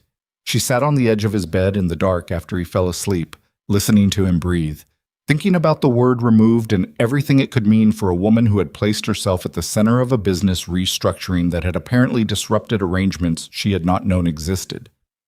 She was still sitting there when her phone vibrated, a text from a number she didn't have saved. She looked at it for a moment, then opened it. It was from Tae-jin. 5 words. "I heard. Don't be alone tonight." She stared at the message, typed back. "How did you hear?" 3 minutes. "Cho called me after you. He was measuring the distance between us. Whether I would respond if something happened to you." Her chest tightened. She typed, "What did you tell him?" His response came in under a minute. That he will need to go through me. She sat with the phone in her hands in her son's dark room, listening to Micah breathe. Then she typed, "You're not in a position to make that kind of statement anymore. You told me yourself the organization is—" His response cut off her typing with its speed. "I still have relationships he respects, and I still have things he wants. I can buy you time. But I need you to let me." She put the phone face down on her knee, thought about what letting him meant after 5 years of not needing to, thought about what it would cost her. Not the pride of it. She was past performing pride at the expense of practicality. But what it meant for the careful architecture of a life she had built on the specific foundation of not needing him. Then she thought about Micah in the bed 2 feet away. She picked up the phone, typed, "What do you need from me?"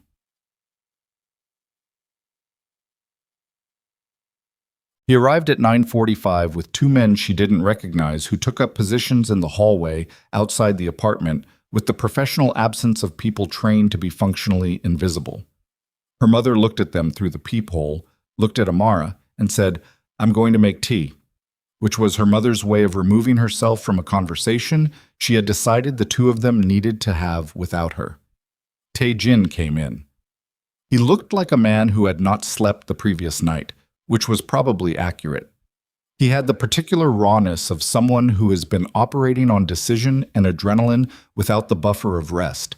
And under the composed surface, she had always been able to read him, and she read this clearly. He sat at the kitchen table. She sat across from him. The apartment was quiet except for the sound of her mother moving in the kitchen with the deliberate tactfulness of a woman making tea she didn't need.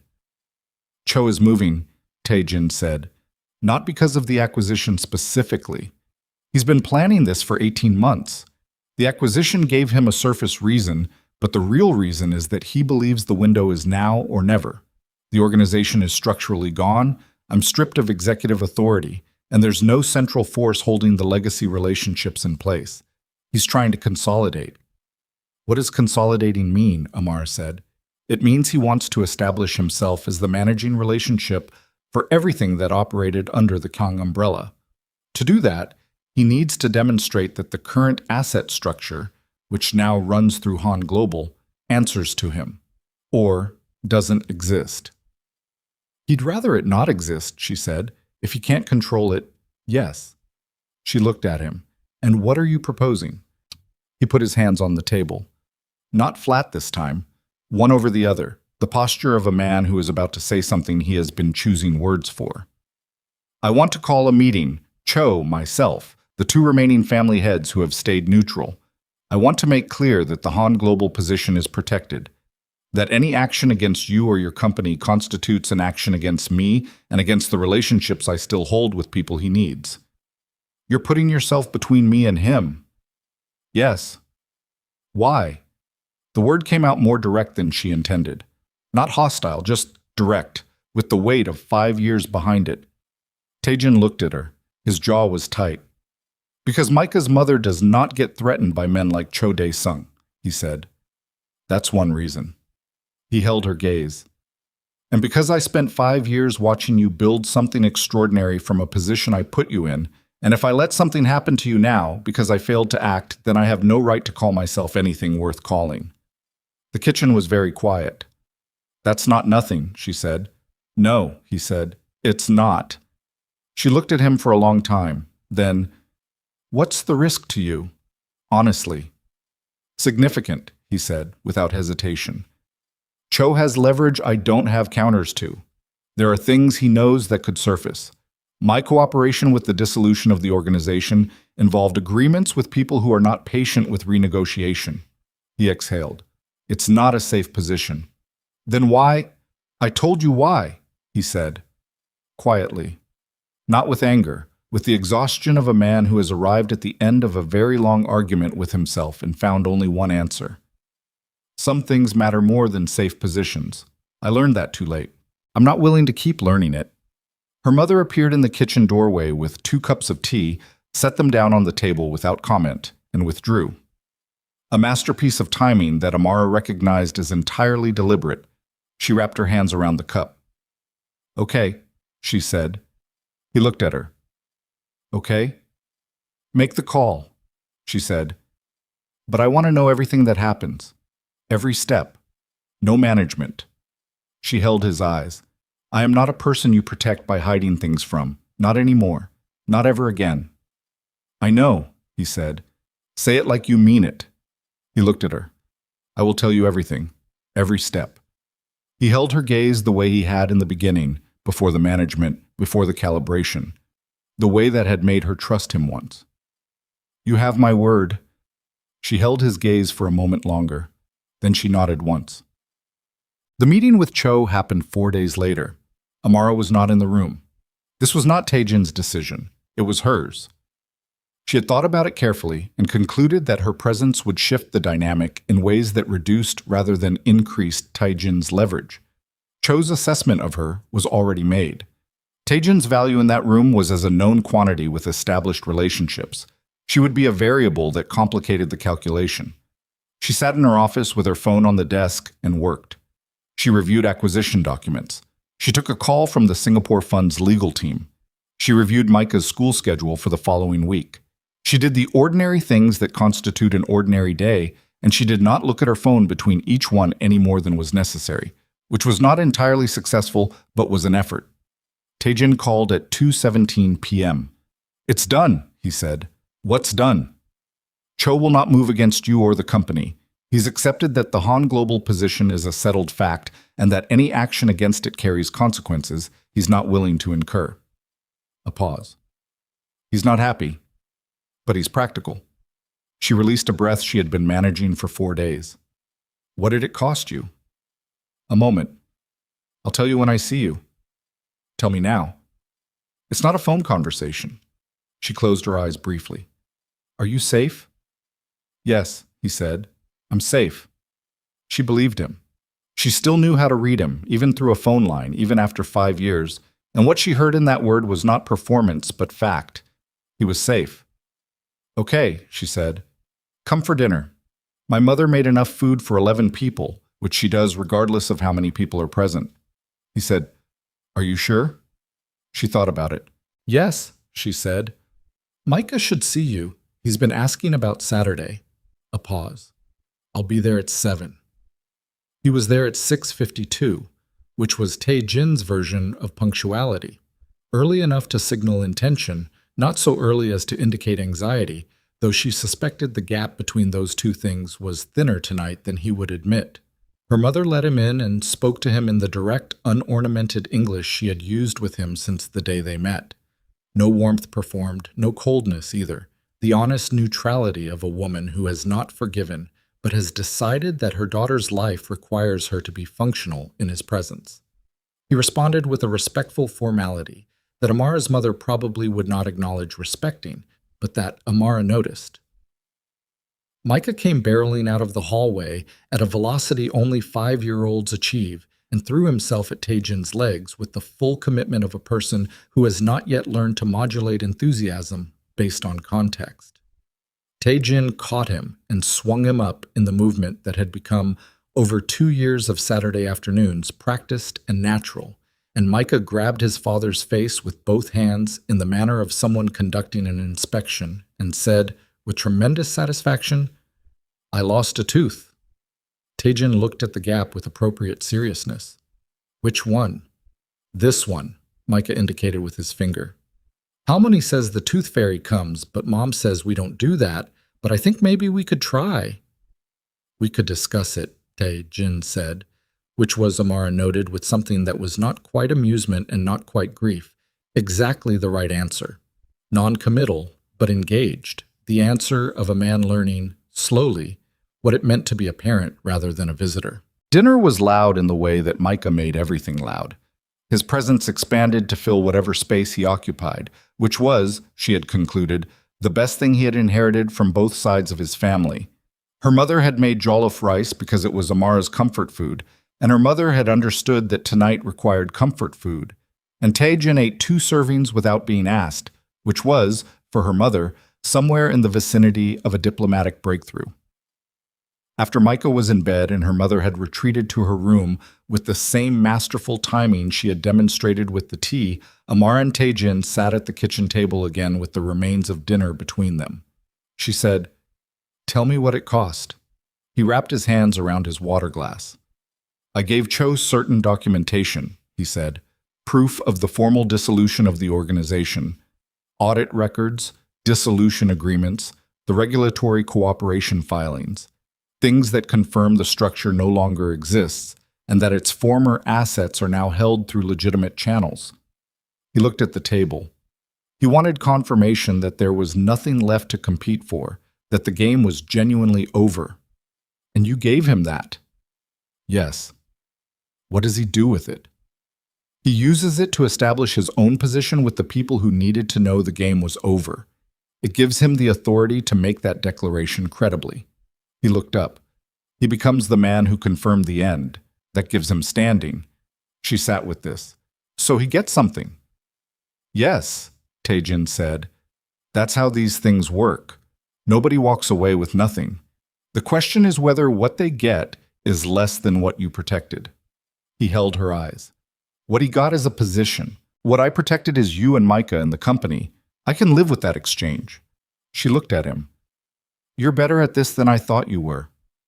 I've had time to figure out what I'm actually good at, he said. Turns out it's not the parts I was most proud of. The kitchen was quiet. Outside, Seoul continued its indifferent Thursday evening. Somewhere in the apartment, her son was sleeping with the same absolute commitment he brought to everything. She said, Cho could still be a problem down the road. Yes, he said, probably. So this isn't over. No, he said, it's not over. But tonight you're safe, and Micah is safe, and the company is intact. He looked at her. I'll take tonight. She looked at him for a long moment. You should have been this honest 5 years ago, she said. Yes, he said. No defense, no context. Just the word, carrying everything it had to carry. She stood and began clearing the table. He stood to help without being asked, which was, she noted, new. Not performative helpfulness, just the automatic movement of a man who had learned that participation in small things was what the large things were made of. They cleared the table together. She washed and he dried because he didn't know where things went, and she didn't offer to tell him, and he didn't ask, just set the dried dishes on the counter in a careful stack. Small, functional, completely ordinary. When the kitchen was clean, she stood at the counter, and he stood near the door with his jacket in his hand, and they looked at each other across the distance of 5 years and every choice made in them. Thank you, she said, for tonight, for Cho. Don't thank me for that, he said. That's not something I did for credit. I know, she said. I'm thanking you anyway. He nodded, reached for the door handle. Tae-jin. He stopped. She looked at him. The kitchen light was the particular warm yellow of her kitchen at night, which was a light she had chosen herself, in a life she had built herself, in a city that was hers now in the way that cities become yours, not by birth, but by the work of surviving in them. Don't disappear, she said. Whatever else. Don't disappear from him. He held her gaze. His hand was still on the door handle. His face had the quality it had in the parking lot outside the maternity hospital 5 years ago, the one past the mechanism, past the management, the one that was just him. I won't, he said. She believed him. He left. She stood in the kitchen for a moment after the door closed, in the light she had chosen, in the quiet that was hers, and somewhere down the hall her son breathed in his sleep, and outside the city moved through its enormous ordinary evening, and tomorrow was already beginning to arrive with everything it was going to require of her. She turned off the kitchen light. She had one more thing to do before it was truly over, one more room to walk into, one more truth to say out loud in front of people who needed to hear it. And she was not ready yet, but she would be. She always was, in the end. The one more thing took 6 weeks to arrive. Not because Amara was avoiding it, because she was building toward it with the same methodical patience she had brought to everything since the night she sat at a kitchen table with a notebook and wrote, what I have, what I need, what I am going to do. She did not perform readiness. She waited until it was actual. The occasion was the Asia-Pacific Business Leadership Summit, held annually in Seoul at a venue that was large enough to hold 3,000 people and formal enough that everyone in attendance wore something they had thought about. Amara had been invited to speak for 2 years running and had declined both times, not from fear of the platform, but because she had not yet had anything to say that was worth 3,000 people's attention. She had a rule about this, inherited partly from Seo Yoon and partly from her own experience of sitting in audiences listening to people say things that could have been an email. Don't speak until you have something that requires a room. This year she had something that required a room. She accepted the invitation in January. The summit was in March. She spent the intervening weeks not writing a speech, but she did not work from scripts, another Seo Yoon habit, on the basis that a script is a wall between a speaker and an audience, and the whole point of standing in front of people is to actually be in front of them. But thinking. Sitting with the shape of what she wanted to say and letting it find its own structure. Seo Yoon, when told of the acceptance, said, "Good." One word. But she said it the way she said things that mattered, with a completeness that didn't require elaboration. Tae-jin found out through the summit's program announcement which listed Amara as a keynote speaker with a biography that described her as the founder and executive director of ABI Hospitality and the executive director of Han Global Holdings Asia Operations. The biography did not mention him. It did not need to. He called her the evening the program published. "I saw the announcement," he said. "Yes," she said. "I'll be there," he said. Not asking, stating, she considered this. "Okay," she said. A pause. "Is there anything you need from me before?" "No," she said, "but thank you for asking." Madame Kang called 3 days before the summit. Amara almost didn't answer. She stood in her kitchen looking at the name on the screen. She had kept the contact, which she had sometimes thought about and never resolved her feelings about, and she felt the specific weight of it. 5 years and a divorce and a restructuring and a threat from a man named Cho and a kitchen conversation about tooth fairies, and this name on a phone screen still had a pull to it. Not fear. Something more complicated than fear. The residue of a wound that is healed in the sense of having closed, but that you can still find if you press on the right place. She answered. "I would like to meet," Madame Kang said. Her voice was different, not softer exactly.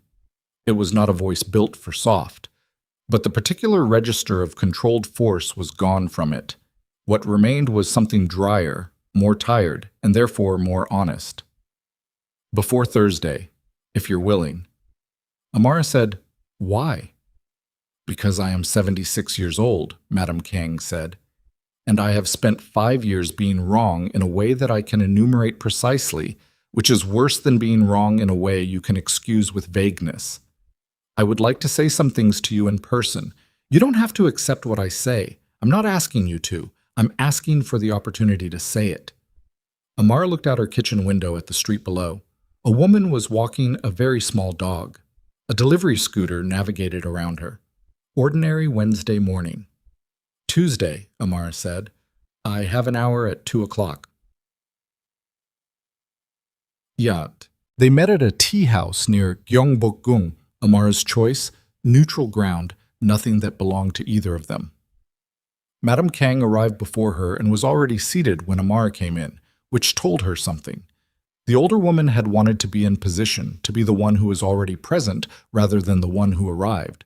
It was a control habit, even in contrition, the structure of control. Amara sat across from her. She ordered tea. She waited. Madame Kang looked older. This was not a surprise. 5 years pass, people age. But it was the specific quality of the aging that registered. She had the look of someone from whom a certain kind of rigidity had been removed, not gracefully but gradually, the way pressure removes things over time. Her posture was still exact, but the armor was different, lighter, like she had put down something heavy and hadn't fully decided how to stand without it. "Thank you for coming," Madame Kang said. "You said you had things to say," Amara said. "I'm listening." Madame Kang looked at her hands around her teacup. "What I did that night," she said, "was not about you. I want you to know that I know that. It was about me, about a set of ideas I had carried so long they had become structural, invisible, about what power looks like, about what the Kong name required, about what my son's life was supposed to contain." She paused. "None of those ideas were examined. I inherited them the way you inherit furniture. You live with it for so long you stop seeing it. You stop asking whether it belongs in the room." Amara said nothing. She was listening. "I hurt you very deliberately," Madame Kang said. "I want to be precise about that. I did not stumble into cruelty. I chose it with preparation. I had those papers ready, which means I had made the decision before that evening and used the evening as an occasion. I thought I was protecting my son's position. I thought I was being practical in a way that you were too young and too foreign to understand." She looked up. "I was protecting my own fear. That's all it was. I was afraid of what I didn't recognize, and I caused damage from that fear that I cannot repair." Amara held her gaze. "No," she said. "You can't." "I know." Madame Kang didn't flinch. "I'm not here to ask you to pretend otherwise. I'm here to ask, not for forgiveness, I don't think I've earned that word, To ask whether there is any version of a future in which I am permitted to know my grandson. The tea house was quiet. Somewhere at the other end of the room, two women were talking in low voices about something that made them laugh softly. Outside, through the window, a narrow street held the particular beauty of a Seoul neighborhood that has survived being beautiful without being consumed by it. Amara took a slow breath. Micah knows he has a grandmother, she said. He has asked about you. I haven't told him anything that would form his opinion before he could form one himself. She looked at the older woman. That's mine to protect. His right to decide who you are to him without being told what to think. Madame Kang's eyes moved. Something in them shifted. Not breaking, more like a door opening that had been shut for a long time. I would like, Amara continued carefully, for you to write him a letter. Not an explanation, not a justification. Just tell him something about yourself, something real. And I will give it to him when he's old enough to read it with his own understanding. Whether he wants a relationship with you after that is his decision to make. Madame Kang looked at her. That's very fair, she said. Her voice was slightly different on the last word, not quite steady. I'm not doing it for you, Amara said. I'm doing it for him. He should have access to his whole story, even the parts that hurt. They sat for a while longer. They did not become warm with each other. Warmth was not the appropriate thing, and both of them knew it. But something settled. Not resolution, which was too clean a word, more like the particular quiet that comes when two people stop pretending a thing is different from what it is. When Amara left, she stood on the narrow street outside for a moment in the March cold and breathed. Then she walked to the subway and went home to her son. The night before the summit, Micah refused to sleep. This was not unusual. He had periods of nighttime energy that his teachers diplomatically described as enthusiasm, and that Amara described privately and with love as exhausting. He wanted to know what she was doing tomorrow. She told him she was giving a speech. He wanted to know what the speech was about. She thought about this. It's about not letting people decide what you're worth, she said. He considered this with the gravity he brought to serious information. Like when Jonah said I wasn't good at drawing. A little like that, she said. What did you say to Jonah? I said I practiced until I was better and then I showed him. He nodded. This satisfied him in the way that practical outcomes satisfied him.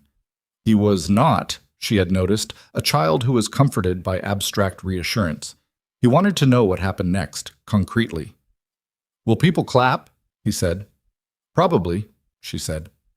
I would clap, he said, with immense generosity. She kissed the top of his head. I know you would, she said. Go to sleep. He went to sleep eventually, with the abrupt totality that children achieve, as though sleep is a decision that once made requires no transition. She sat on the edge of his bed for a few minutes in the dark, as she often did, not thinking about tomorrow, not planning, just sitting in the specific piece of her child sleeping in the home she had made. She had built this.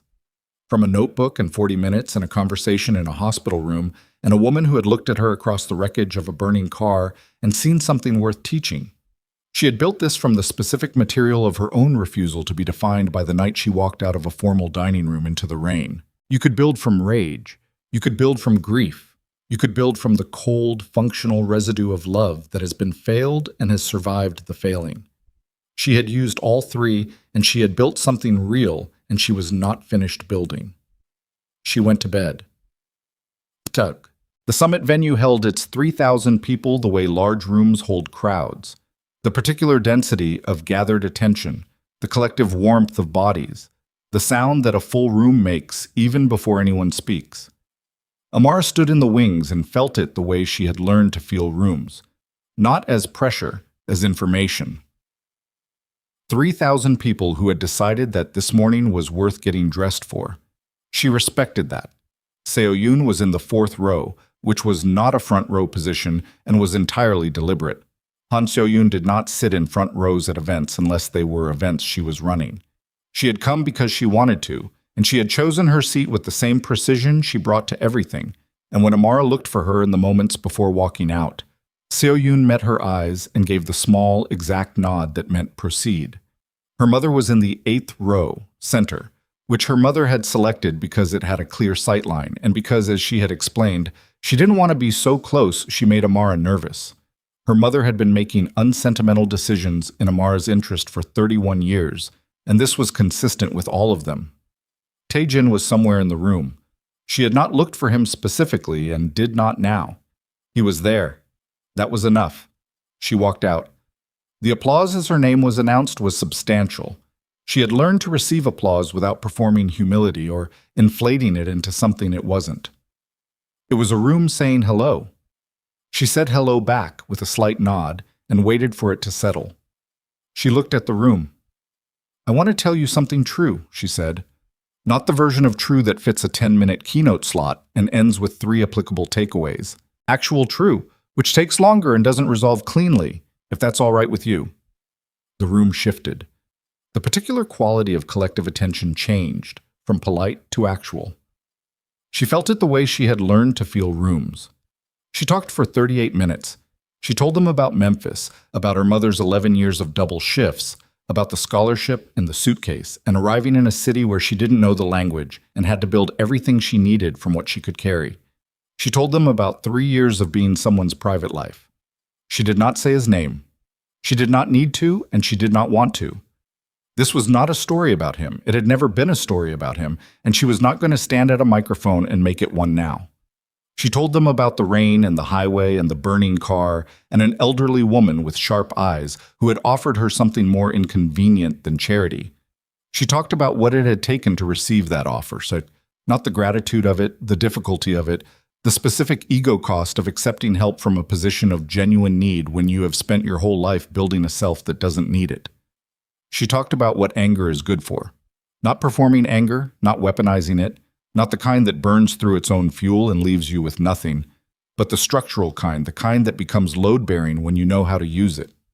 She said, "Anger is information. It tells you what you value. It tells you what was taken. What you do with that information is the thing that defines you, not the anger itself."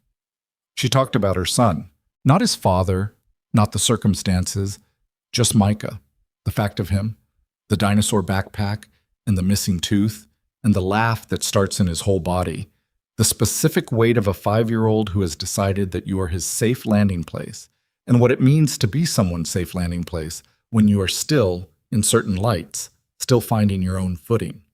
She talked about what dignity actually costs, not in the inspirational sense. She did not want to inspire. Inspiration was too easy and too brief. She wanted something with more staying power than a feeling. She meant the daily accounting of it, the choosing again and again to occupy the space you deserve without apology or excess. Not performing strength, actually being it, on the days when it was available and on the days when it wasn't, and you showed up anyway because the alternative was to let someone else's definition of your worth stand unchallenged. "The question I get most often," she said, "from women who've heard some version of my story is whether I won, whether this is a story about winning." She paused. Let the room sit with the question. "I don't think that's the right word. Winning implies that someone else lost, and I'm not interested in that accounting. What I know is that I built something real from something painful, and the something real is mine, and no version of what happened before gets to claim credit for it or take it from me." She looked out at the room. "That's not winning. That's just what a life looks like when you refuse to let the worst thing that happened to you be the last word." She stopped. The room was quiet for 1 full second, the specific quiet that a room makes when it has received something and is still holding it. Then the applause came. She stood at the microphone and received it the way she had received everything, directly, without performance, with the simple presence of a woman who has learned that being seen is not the same as being defined by being seen. In the 4th row, Seo Yoon applauded with the measured, precise rhythm of a woman who does not waste energy on excess. Her expression was not pride exactly. It was something more considered, the look of someone who has invested in a thing and is watching the investment become more than they calculated. In the 8th row, Amara's mother was not applauding.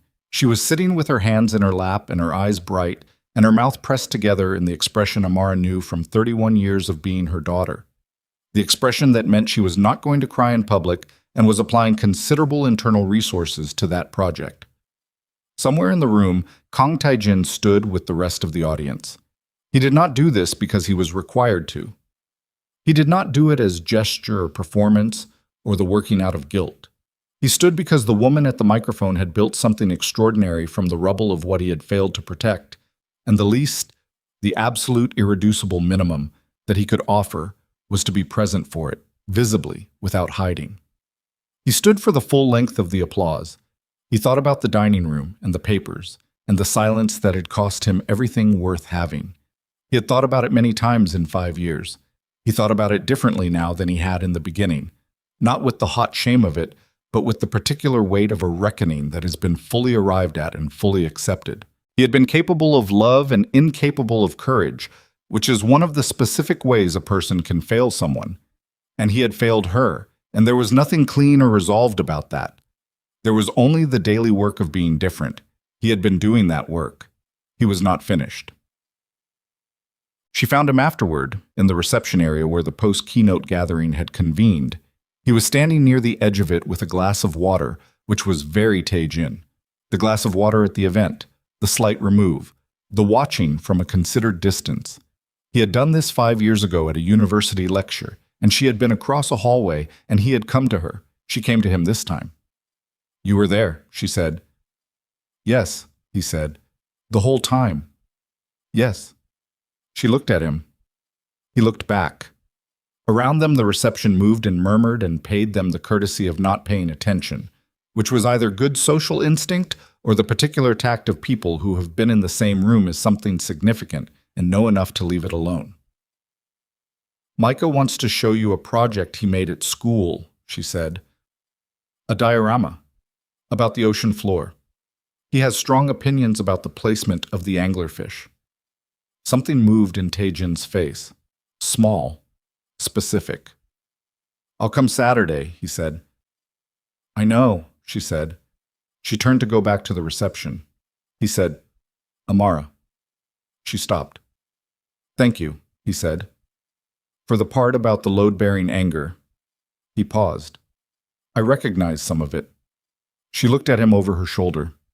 "You should," she said. "Yours held you up for a long time, too." She held his gaze. "The question is what you build with it once you know what it is."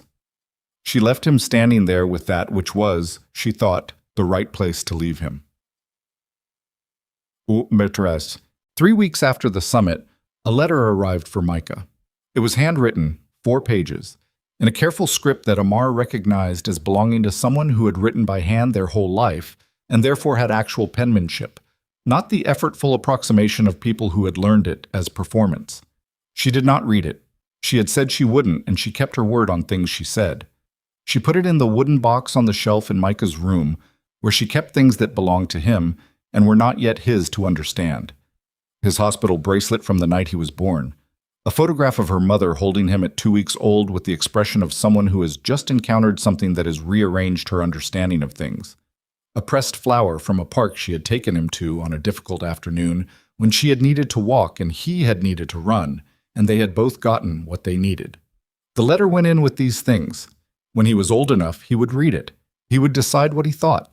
He would make whatever he made of it, out of whatever person he was by then, and she would not stand between him and that process. This was what she had meant at the microphone, though she hadn't said it in these words, the refusal to let bitterness become policy. Not forgiveness as a performance, not amnesia, but the deliberate ongoing work of refusing to pass the wound forward to someone who didn't cause it and shouldn't carry it. It was hard work. She was not always good at it. There were evenings when Micah did something that reminded her so precisely of Tae-jin, a stillness, a gesture, the way he listened to things before he responded, that she felt the old grief with a freshness that surprised her. She did not perform equanimity on those evenings. She sat with the feeling until it finished, and then she went on. That was the thing nobody told you about getting through the worst things. It was not that they stopped mattering. It was that you built enough around them that they no longer determined the size of your life. Summer arrived the way Seoul summers arrive, abruptly, as though the city has been waiting for permission and then acts on it all at once. Micah finished his school year with a performance in which he played, by his own strong preference, a tree. He had decorated his tree costume with drawings of the ankylosaurus, which his teacher had attempted to redirect and eventually accepted. He delivered his one line, something about seasons, with a seriousness that made three different parents laugh and made Amara press her lips together in the specific expression her mother used when she was not going to cry in public. Tai-jin was there. He sat 2 rows behind Amara in the way he had learned, present but not presuming, visible but not performing visibility. After the performance, in the school hallway with the paper tree costume partly dismantled and Micah eating the snack provided with the focus of someone who has exerted tremendous effort and requires restoration, Tae-jin crouched down to his son's level and said something quiet that Amara didn't hear, and Micah looked up at him and said something back, and Tae-jin laughed. An actual laugh, not the managed version, a laugh that arrived before he could calibrate it. And Amara looked at her son and her son's father in a school hallway and felt something settle that had been unsettled for a long time. Not completion. She did not believe in completion the way it was sold. The clean arrival, the healed wound, the story tied at both ends. She believed in this.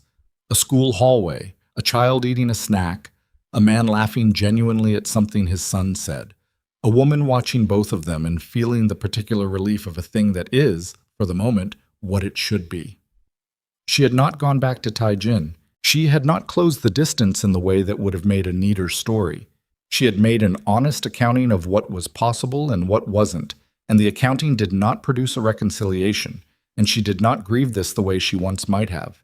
She grieved what was lost when she was young enough to believe it was going to be permanent. She was past that now.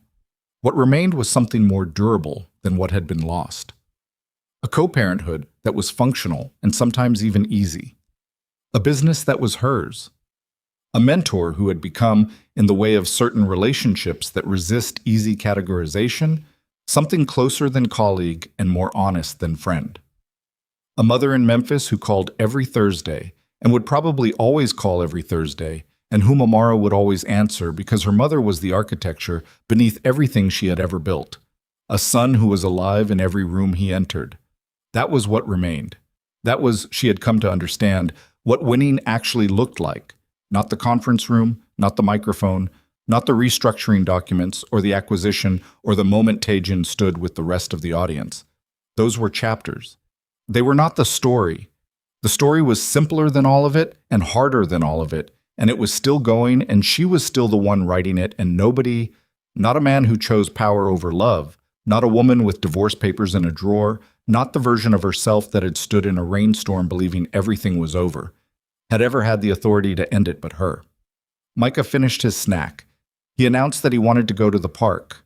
Both of his parents looked at each other over his head. "Okay," Amara said. "Okay," Tae-jin said. And the three of them walked out of the school into the summer afternoon, into the ordinary specific light of an ordinary specific day, and Micah ran ahead the way he always ran ahead, fully, without looking back, with the absolute faith that the people who loved him were following. And they were. They were.